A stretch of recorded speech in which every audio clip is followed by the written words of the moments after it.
दोस्तों, आपको हमारे चैनल पर डेली के करंट अफेयर देखने को मिलेंगे और हर दिन नया टॉपिक देखने को मिलेगा। बस आपको हमसे जुड़ जाना है और चैनल को सब्सक्राइब कर लेना है और आपको हर दिन करंट अफेयर देखने को मिलेंगे। दोस्तों, 10वां राष्ट्रीय महिला सम्मेलन आयोजित किया गया, तो कहाँ आयोजित किया गया? तो बेंगलुरु में आयोजित किया गया। कौन सा? 10वां राष्ट्रीय महिला सम्मेलन। कहाँ? बेंगलुरु में। और हम बेंगलुरु कहाँ पे दोस्तों? ये कर्नाटक में। कहाँ पे? कर्नाटक में। और अगर आपसे पूछ ले कि कर्नाटक की राजधानी कौन सी है, तो कर्नाटक की राजधानी भी बेंगलुरु ही दोस्तों। फिर हम देख लेते हैं विश्व व्हेल दिवस प्रतिवर्ष फरवरी के तीसरे को मनाया जाता है।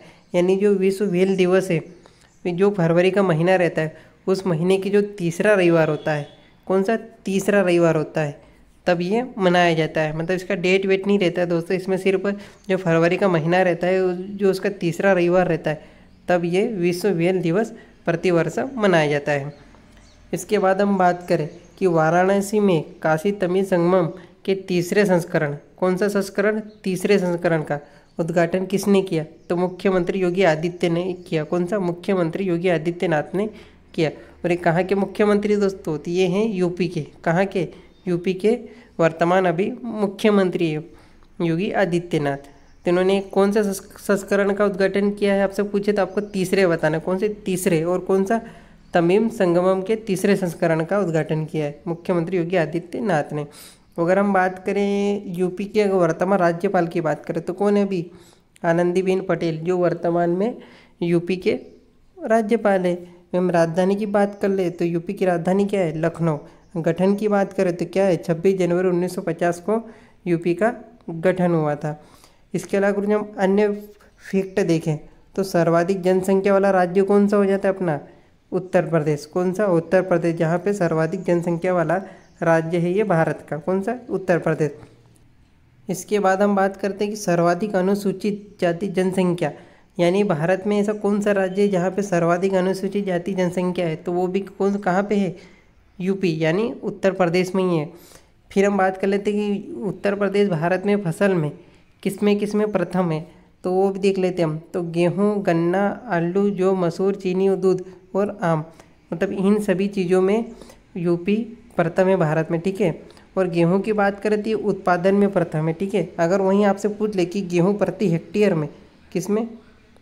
गेहूं प्रति हेक्टेयर में, तो उसमें कौन सा राज्य आएगा?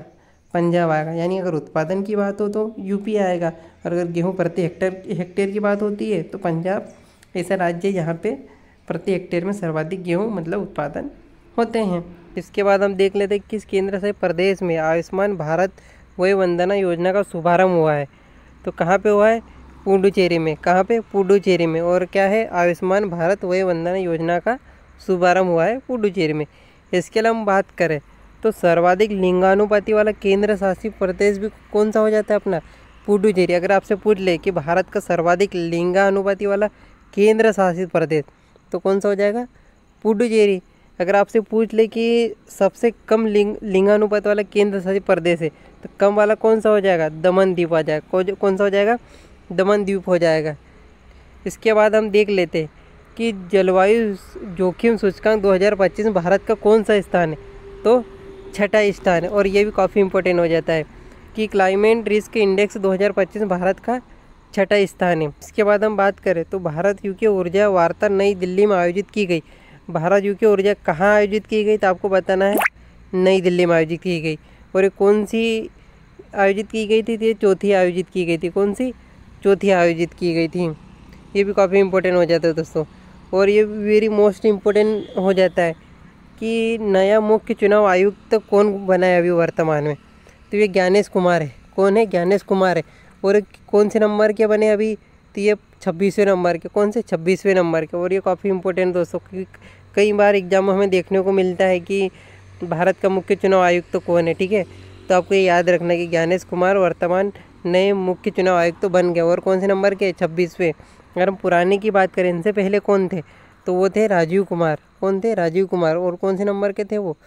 25वें नंबर के थे। इसके बाद हम देख लेते कि Olympian Manu Bhaker BBC Indian sport woman of the year award 2024 की विजेता बनी। यानी sport woman of the year 2024 की विजेता कौन बनी है? तो ये बनी है मनु भाकर। कौन बनी है? मनु भाकर। अगर हम बात करें तो अंतर्राष्ट्रीय स्तर पर वोटिंग के बाद उनके नाम की घोषणा, यानी अंतर्राष्ट्रीय पर वोटिंग हुई उसके बाद में इनके नाम की घोषणा हुई। तो इन्होंने कौन सा अवार्ड जीता है? BBC Indian sport woman of the year award 2024 का इनको खिताब मिला है। किसको? मनु भाकर को।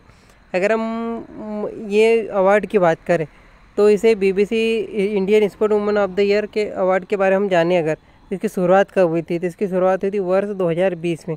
कब हुई थी? वर्ष 2020 में BBC Indian sport woman of the year award की शुरुआत हुई थी। और इनका उद्देश्य क्या है कि भारतीय महिला खिलाड़ियों की उपलब्धियों को उजागर करना और उन्हें आगे बढ़ने के लिए प्रेरित करना। और ये BBC Indian sport woman of the year award सबसे पहले किसको मिला था? मतलब कौन सी भारतीय महिला थी? तो वो थे PV सिंधु। कौन थे? PV सिंधु, जो बैडमिंटन की खिलाड़ी, किसके? बैडमिंटन के खिलाड़ी थे। अभी काफ़ी इंपॉर्टेंट हो जाता है। और अभी किसको मिला है? मनु भाकर को मिला है। कौन सा? BBC Indian sport woman of the year का अवार्ड इनको मिला है। और पहले किसको मिला था? PV सिंधु को मिला था। इसके बाद हम दोस्तों कुछ बातें देख लेते हैं मनु भाकर के बारे में। तो इनका जन्म कब हुआ था? 18 फरवरी 2002 को महेंद्रगढ़, कहाँ पे? महेंद्रगढ़, हरियाणा में हुआ था। अगर हम खेल की बात करें, ये कौन से खेल से संबंधित है? तो ये 60 गन निशानेबाजी संबंधित। किससे? 60 गन निशानेबाजी। और ये 10 मीटर एयर पिस्टल में निशानेबाजी करते हैं। अगर हम कुछ उपलब्धियाँ इनकी बात करें तो इन्होंने 2018 में ISF विश्व कप में स्वर्ण पदक जीता। किसमें? विश्व कप में। कौन सा? ISSF में विश्व कप में स्वर्ण पदक जीता। और 2018 में एशियाई खेलों में भी इन्होंने क्या है? स्वर्ण पदक जीता है। और पेरिस 2024 ओलंपिक में कांस्य पदक जीता है। और दोस्तों वह ओलंपिक में शूटिंग में पदक जीतने वाली पहली भारतीय महिला, यानी ओलंपिक में शूटिंग में, किसमें? शूटिंग में पदक जीतने वाली पहली भारतीय महिला भी कौन है? मनु भाकर है दोस्तों।